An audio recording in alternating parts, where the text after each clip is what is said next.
अस्सलाम वालेकुम जी। मैं हूँ खदीजा वलायत और आप देख रहे हैं मेरा YouTube channel the legal exams. आज के इस लेक्चर में मैं मुस्लिम फैमिली लॉज को स्टार्ट करूँगी, जिसमें 4 एक्ट आते हैं।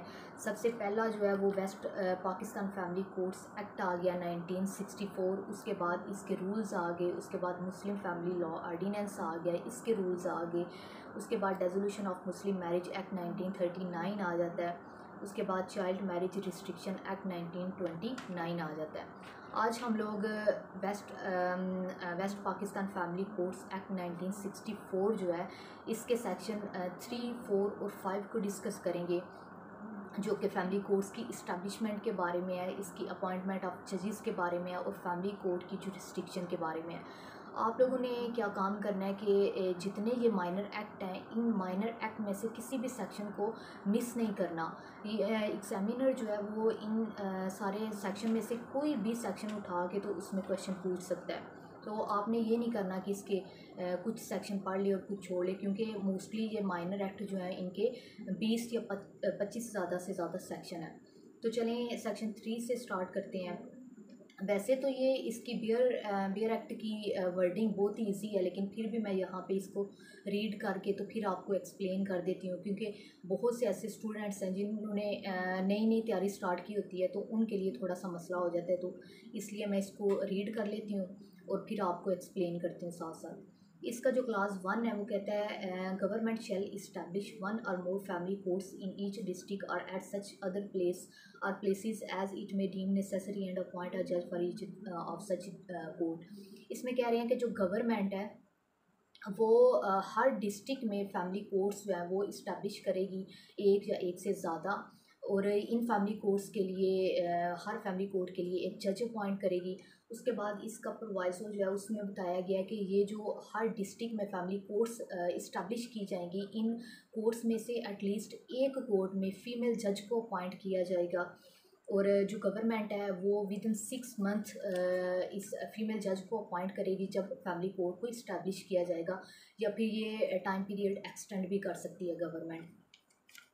उसके बाद इसके क्लास 2 में है कि अ वुमेन जज may be appointed for more than 1 district and in such cases the women जज may sit for the disposal of cases at such place or places in either district. इसमें कह रहे हैं कि ये जो फीमेल जज अपॉइंट की जाएगी फैमिली कोर्ट के लिए, ये एक से ज़्यादा डिस्ट्रिक्ट के लिए भी अपॉइंट की जा सकती है, और ये फीमेल जज जो है वो दोनों डिस्ट्रिक्ट में से किसी भी एक डिस्ट्रिक्ट में बैठ के तो केसेस को डिस्पोज ऑफ कर सकती है। जहाँ पे गवर्नमेंट स्पेसिफाई करेगी वहाँ पे ये अपनी सिटिंग को होल्ड करेगी। उसके बाद इसके क्लास 3 में है कि government shall in consultation with the high court appoint as many women जजेस एज मे बी नेसेसरी। यहाँ पे कह रहे हैं कि गवर्नमेंट हाई कोर्ट के साथ कंसल्टेशन करके तो जितनी भी नेसेसरी होंगी वुमेन जजेस उनको अपॉइंट करेगी। उसके बाद इसके क्लास 4 में इसके सेक्शन 4 में बताया गया कि इन जजेस की क्वालिफ़िकेशन क्या है, कौन से जजेस जो हैं वो अपॉइंट हो सकते हैं एज अ फैमिली जज।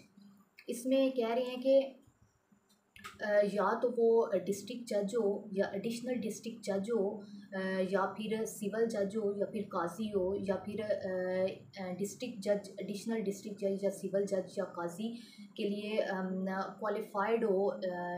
ये जजेस जितने भी मैंने बताए हैं डिस्ट्रिक्ट जज या एडिशनल डिस्ट्रिक्ट जज या सिविल जज के लिए अपॉइंट होने के लिए क्वालिफाइड हो।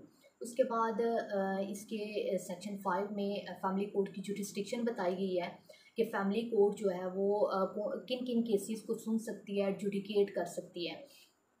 तो ये जब आप लोगों ने सेक्शन पढ़ना है, इस सेक्शन को पढ़ने से पहले हम लोग आ जाते हैं इसके लास्ट पे आ जाएं। इस एक्ट के इसके लास्ट पे स्केजुअल दिया गया है।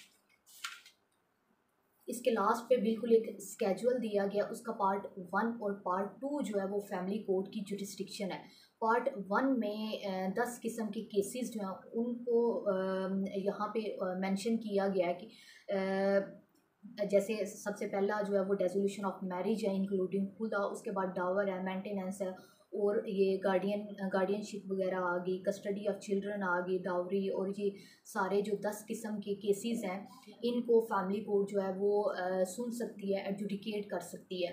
और यही सेक्शन 5 जो है जुरिस्डिक्शन का फैमिली कोर्ट की, उसकी क्लास 1 में बताया गया है कि फैमिली कोर्ट जो है वो स्केजुअल में पार्ट 1 में जो केसेस बताए गए हैं उनको सुन सकती है, एडजुडिकेट कर सकती है। तो ये एक फैमिली कोर्ट की जुरिस्डिक्शन होगी। उसके बाद सेक्शन 5 के क्लास 2 पे आ जाएं। The family court shall have jurisdiction to try the offences specified in part 2 of the schedule.